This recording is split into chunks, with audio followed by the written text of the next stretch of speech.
Hi everyone, today is Tuesday, and I just had to tell you guys that there is a book coming out in paperback by Karen White, and it's called The Guests on South Battery. You are looking at the cover right here, and I am going to repost the interview that I did with Karen back in May, and I loved her so much, and it made me want to read all of her books. I haven't gotten through all of them, but I've read a lot of them now, and she is amazing. So I wanted you to hear the interview that I did with her back then. And now, if you love paperbacks, you can go buy this book on paperback. And a lot of people do. A lot of people wait for the paperback, and that's its own thing. So I just had to share that with you guys. So everyone, here is Karen. Hi, everyone. I am so excited because I am speaking with New York Times best-selling author Karen White, and we're going to be talking about her newest book, Dreams of Falling. And I love this cover so much, and I didn't get to see it until I saw it on social media, and because the copy I have doesn't have it on the Kindle, and I just love that cover. Oh, It's gorgeous. And look what they did. They did like a I don't know, you can't. Look at the oh pearlized my inside. Isn't that goodness. pretty? And you know what Wow. I just noticed is the ribbon, because I didn't see that on my when I was looking at the pictures.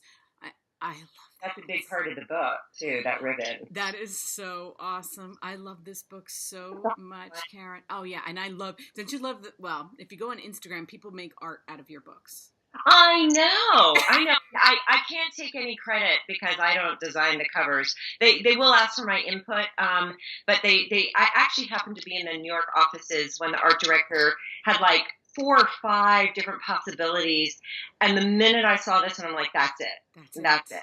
And we made a few tweaks, like the color, I guess the color of the dress and the color of the lipstick is very important. If you see, it's like that Yes. bright Well, red. right, because in the book yeah. I didn't even Because know, that's an yeah. important part of the book, and the color of the dress, all of that. So they're just minor tweaks, but other than that, this was pretty much it. And the blue is just it's so It's vibrant. perfect. It's really gonna, yeah. And look, they just did a beautiful job with the Oh, spine and everything. yeah. And yeah, Yeah. sorry, you have to see the pretty. Oh, even Those, yeah. For those of you who the think that little the paper cover is the touches. thing to be saved, it's not. That's supposed to protect the cloth cover. I love it when people come to me in And beach towns with like sunscreen fingerprints on the linen cover of the book. I'm like, no, that's what the book jacket's for. And they're like, no, I'm trying to protect the book jacket. I'm like, okay, whatever. It is beautiful, so I don't blame them. But well, is this your 24th book? okay, I think it's my 25th. I'm Okay. sorry. I had to keep looking. The reason why it gets confusing is that, like, I've done an anthology, which I don't count because I only did one little story. And also, my first 4 books have all been rewritten and reprinted. I don't really count them either. Like, I Okay. only count each one time. So let's go with 25th. And that's like a good solid number, and it could be 24, it could be 26. It just kind of depends. I know, and I hate when I go to look and some of the things say different things. It's like some I, people say, and when they introduce you, and then I'm like counting, but I'm like, wait, okay, I, when you you have know, this many I have books. to count too. Well, I mean, you said you had 6 children, so I mean, do you have to like count sometimes on your fingers with their names? Now, look, see, in the beginning, I guess I could take my Oh, there time. you go, there you I can go. count them all. Yeah, Right. yeah. Because the anthology is not mentioned, which because I don't count it anyway, and yeah, and I just need to add one to that. So later I will count, so I'll have an accurate number for the next time somebody asks me. But it's around 24, 25. Which is still a lot of books, but this story was so good. Like I told you about before, I mean, I was so excited that I'd get to talk with you, and then I started reading this book, and I loved every word of this book. It was so amazing. And you don't need me to tell you this because you have lots of people to tell you this, but it's coming out, so everybody's gonna, everybody's like hyping it up, and I've seen it everywhere, and I just want to tell everybody, like, it is that good. The hype is worth it. It's that Yay! good. Yay. I love to hear that, and no, I never get tired of hearing it. And it's really funny because there's some books that beat me up more than others while I'm writing them. We were having a major renovation done at my house while I was writing this book, so I would literally lock myself, in a corner of the house, and I'd listen to all the song, the hammering, the whatever. But the story was just so difficult because there's so much emotions in it. And it really, I mean, I would come away from a day of writing just feeling like I had been run over by a steamroller day after day after day. It was so hard to write. And I find that, and that it's not always the case. Some books that are a little easier than others, people still love, it does well. But this book just reminded me of my another book, Flight Patterns, same thing, steamrollered, and people love that book. But again, it's a very emotional read, and I think that's It why it is. killed me to write it. It is. And I love on your website, I found, and I'm going to use this term because I found it and I love it. And I don't know, somewhere it said grit Gritlit. lit. Hmm. I am now using, because I have playlists for different kinds of books so people can go on and pick up. Right. Instead of saying like, Southern fiction, Right. I'm using gritlit. I think that's And so grits is traditionally a Southern food, but right.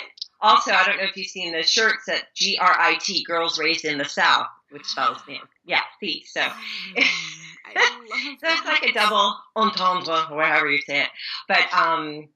But yeah, and it's I was a marketing major in college, and I really hate to pigeonhole anything because I think my books are a little bit of everything. There's a little bit of Right. history, women's fiction, Romance. Southern Yes. family, old houses if you love old houses. Yeah. There's always a little bit of everything. So I hate to pigeonhole, but in this world, people need to know where it fits. Like where it fits Well, on a well, bookshelf or where it fits when you're, right. recommending a book. So I guess gritlit is probably, it's not chick lit, it's not a beach read, it's kind of it's something in between. And I think gritlit is probably the best category for it for now. I Although think it's so. not just for Southerners. I think, I have a lot of Northern readers too because it's got all those Really? other elements. I'm Yeah, in you're in Pennsylvania. Pennsylvania. I'm in Pennsylvania.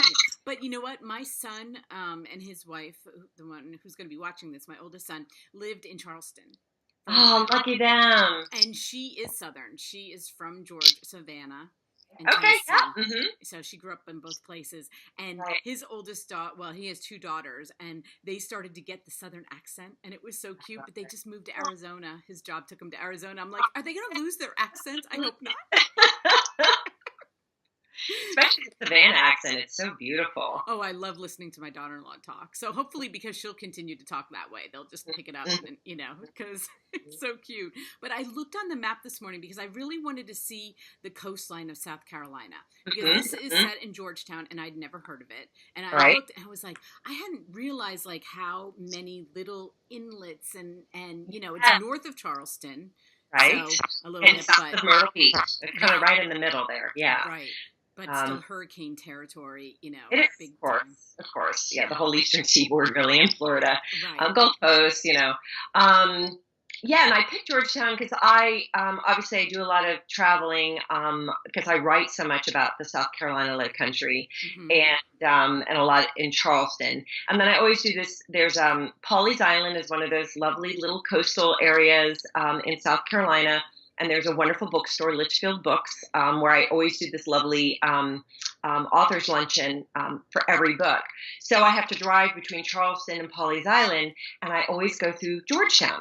Or I see it off the interstate, Georgetown, and I'd never been there before, and I was traveling again between two events, and I saw a sign that said, annual Shag Festival, and I was like, that sounds cool. So I took a detour and I drove through this beautiful old southern town and just fell in love. I mean, it is such a great little town. Like, I've got to come back someday and write a book set here. And so I did. And yeah, and this story, for women, it's like so many interpersonal relationships. I mean, we all love the mother daughter, but this goes Right. further than mother daughter because it's Right. like Yeah. all these different mothers and daughters, and Right. Right. I love that. And so Ivy is like the mom. She's like, she has her own voice. And my mom died in 2011. Okay. And before she had died of cancer, but before she died, there were moments that she was completely like out. Right. So when I'm reading Ivy, her character, Yeah. I was like, I'm just crying. I'm like, oh my God, this is so Right. emotional. So when you say this was emotional writing, like I can only imagine, Right. Because Ivy, you don't know. I don't know. Would I be giving anything away if I I? don't know. That's why I'm letting that to you. Oh, She is one I of the main want to pick for characters. anyone, but Yeah. yeah. So her point of view is first person, First person. and it's present. First person present. So she is telling the story as it happens, and there's a reason for that. And I think Larkin is also first. Isn't it funny how I can't remember? But She is. yeah. She's, But then but uh, then is Cece. third person. Right. Yes. And the reason why I do that, that's how the voices come to me when I tell this story. And so Ivy, of course, who is Larkin's mother, it's very important that we hear her voice in first person present. And when you read the book, you understand. And Larkin, because I think she's really the main character, we had to hear from her in first person. And then Cece, she's a little bit more, she's still a huge part of the story, but she's a little bit more removed. And we hear her point of view from the 50s and modern day. So that's why we put her in third person. Which, yeah, for everybody listening to this, I mean, it sounds complicated, but it really like makes sense as you're reading it. Yeah, and I think it helps you really latch on to the character who's speaking. So there's no confusion. It flows the way it should. Right. And you start the book off with Ivy. So that's why I was like, okay, I can talk about her because the first chapter is Ivy. So. Right. And the first, can I read the first sentence? Because that kind of gives you yes. a little... I was going to read it, but go ahead. You read it. It's my way okay. Gotta turn the page. Oh my gosh. Okay. I think I am dead. Right. That's the first line. Right. And so that kind of gives you a hint. But we see Ivy throughout the whole book, and she's actually inspired. Her whole character and her conclusion is based on a true story. So just remember that. So, yeah, and I love the name Larkin. First of all, that's another thing, because, like, my daughter-in-law is Southern, right? So when she was thinking of names for my granddaughters, she'd come up with I'm like, I've never heard of that name. Why didn't I? But there are Southern names I have found. That's where I got Larkin from. I have a little book, Southern baby name. Do you really? Because they are a little different than us Northern, like very conservative naming people. Like, it's totally different. A lot of Southerners love to use last names to show who your family is, and so that's why you have a lot of these names that sound like last names used as first names. And I love that tradition. And to write a Southern story, you really need to do that. Like in my own family, because my dad's family has been in this country since the mid 1700s, and there's some really interesting ones in there. But one of the names that I absolutely adored is Walker, and it's my grandfather's name. It's my brother's middle name, and I so wanted to use that for one of my children's names, but. I figured that belonged to my brothers. I have 3 of them, for them. And only one of them had a son. I didn't use it. I know. Don't you love when you look back to how you were naming your children and you're like, I don't even know why I was thinking that. But I do, like, my oldest granddaughter is Ella Reagan, right? And I was like, okay. Reagan. Okay. But, like. Is it hyphenated? Like, so you use both names? No, she's just. My mother there were 5 girls in her family. She was Catherine Ann. You always call Catherine Ann, Mary Louise, Janie Elizabeth. There was Charlene. No, she was just Charlene. and Gloria. So, just 5 girl names, but most of them are hyphenated, which I. Well, they do. I mean, she does say it, especially like my second one's Kylie Lynn, and they say Kylie Lynn. Like it's Kylie Lynn instead of like we would just say Kylie. Right. But that's how you Northernize it. That's how you Northernize it. But that's why I was like, when I heard, her name Larkin, I was like, I have to ask her, because that definitely sounds like Southern name to me, Right. And it takes me a long time to come up with character names. Like I go through my list, from the book or from just ones that I jotted down. A book that came out last year, the night the lights went out, there's a main character. She's the best friend of one of the main characters. And I got her name from a book signing for another book. I was in South Carolina, and this older woman came up to me, and I always, what's your name? How do you spell it so I can autograph it? She says, Willa Faye. I'm like, oh, dear God, I have the name for that best friend now. She's in the book. I mean, that is such an awesome name. How could I not? And the book is set in Georgia, rural Georgia, so Willa Faye just fit. So be careful if you come to one of my signings. Your name, great name. You might see it in another book. Well, and Cece is Cecily. But then the way you spelled it, I was like, that's really cool. I love that. you know? So I Yeah. never saw that before. I knew in high school, her name was Cecily, and we called her Cece. And I just always loved, loved, loved, loved, loved that. So, my husband named both of my children. So by naming all my characters, that's my chance to name them what I That's right.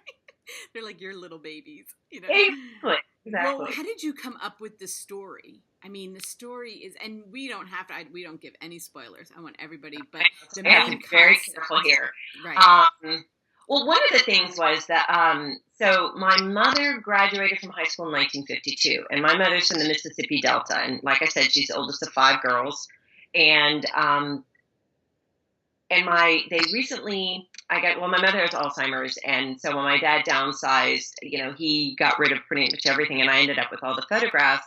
And here are all these gorgeous photos of my mother and all her sisters in these like beauty queen, the crinolines and the stays and the hats and the gloves. And there's a picture of my mom and her sisters and my grandmother seeing my grandfather off in World War II. He's in the Navy, and they're dressed to the nines, gloves, heels, everything. And there's pictures of my mother's 16th birthday party, where there was like a band and dancing, and she has this amazing dress on, and it's like, oh my gosh, I just love this era. It was between the 40s and the 60s. The 40s were like austerity, it was wartime, and then the Right. 60s were like craziness. So the 50s were just kind of an idyllic time. And, of course, there was still social unrest and everything, but not to the extent of the 60s. People were, becoming more affluent. The guys were coming home from war. And so the 50s were just that kind of like neat time period. And I just thought, oh my gosh, I've got to use this time period. And so I did, and that's basically one of the. And plus, I had Georgetown in there, and I love history, so I had to find something modern. And I'm obsessed with the idea. This is also a book about friendships, deep, lifelong friendships, and what that means. And I have, so I married my husband, my best friend in high school's older brother, and she's still my best friend. And, and to see how we change and grow and, as our kids get older, it's just, I love that aspect about our friendship. Someone you knew when you were 16. Right. And, many, many years later. And I love that. And also I was very close to my maternal grandmother, and and I just love seeing those relationships, those generational relationships. And it's when you're a little girl, you look at your grandparents and you think, oh, they were so straight laced, they never had sex, they never, it was a totally, and then as you get older, you're like, well, of course they had lives just like we did. They just wore different clothing, and there were certain different social mores. And I just love exploring that, by putting the two generations together on the same page. Yeah, I love that. And then comes to my favorite line, and this has no giveaway, but Mabry says to Larkin, because they're best friends, learning who you are and changing aren't always the same thing, Sometimes we think we've changed, but all we've done is grow into the person we were always meant to be. Yeah. And when I read that, I was like, I have to write that down. I love good quotes. You don't understand that when you're in your 20s, I don't think, or even 30s. I think you have to be older to really appreciate that, and I think, as I get older, not that I'm older than 39 or anything, but we're actually the same age. So yeah. Okay, cool. Yeah. So, but it's so interesting because, everybody gripes about getting older, and it's like, man, I'm so happy that I have had all these years behind me, because I'm just so much wiser, not necessarily smarter, but definitely wiser. And just, I understand when it's important to get upset and when, it doesn't matter. And when I was in my 20s, I just could never have understood any of that, and that's why I like looking at these two best friends. They haven't seen each other in 10 years. And their lives are very different from what they had thought they would be. And yet the other friend is just like, look, you know what? You need to sit back and sort of analyze a few things here. You're not as horrible as you think you are. I just thought that was such a great line. And I also have to tell you, your last line is one of the best last lines ever. Thank And you know you. what? Everybody, don't even skip ahead because you won't even get it. You won't even think that unless you read it. So don't I even. won't get upset with you now. I'll come hunt you down. I I always say even that. look at the last page. Yeah, Yeah. Yeah. but I love a good, like, I haven't read a good last line like that in a really long time. So I was like, I have to tell her because it was just so Well, thank you. perfect. And sometimes a first line comes to me before I've even started Mm, writing a book, and sometimes the last line comes to me. And this it didn't come to me at the very beginning of the book, but when I was halfway, I'm like, it came to me, and I wrote it down, and it's pretty much the way that I originally wrote it down halfway through.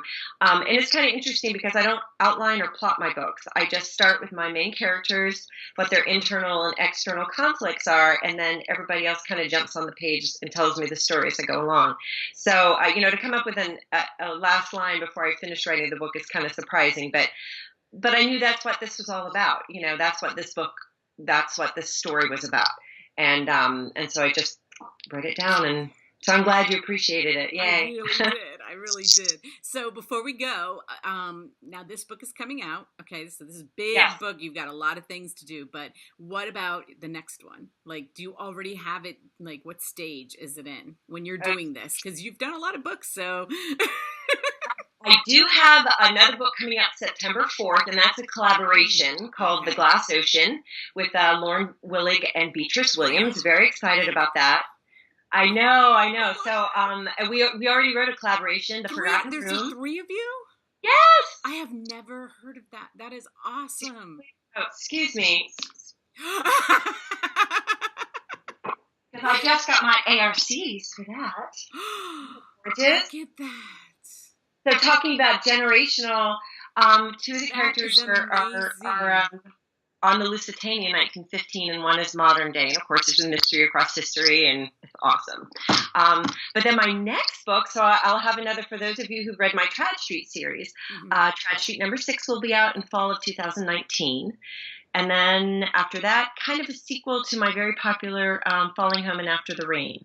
So, but it'll be really cool. That's all I'm going to tell you. Oh, that is so exciting. I'm excited, and it's not till September. I'm like already getting excited. Yay! See, that's how crazy we are. Monday, Tuesday, June 5th. That's right. This book, right? Yeah, this book here. Which, oh my gosh, that's like a week and a half. Tomorrow, right? Or pretending, yes. Tomorrow, June 5th, Tuesday. I can't believe it. Seriously, I saw this book floating around. Like, it's amazing with these everybody gets you can pre-order now. And so, like, just like that book, like, we get to know about them so far. Like, that is not real life. Like, when we were teenagers, we just went to the bookstore, whatever was there. It was on the shelf. I know. It's like, oh my gosh. And if you had a good rapport with your bookseller, they would say, oh, I know you love Victoria Holt or whatever, and they'd call you. On the landline, because that's all we had back then.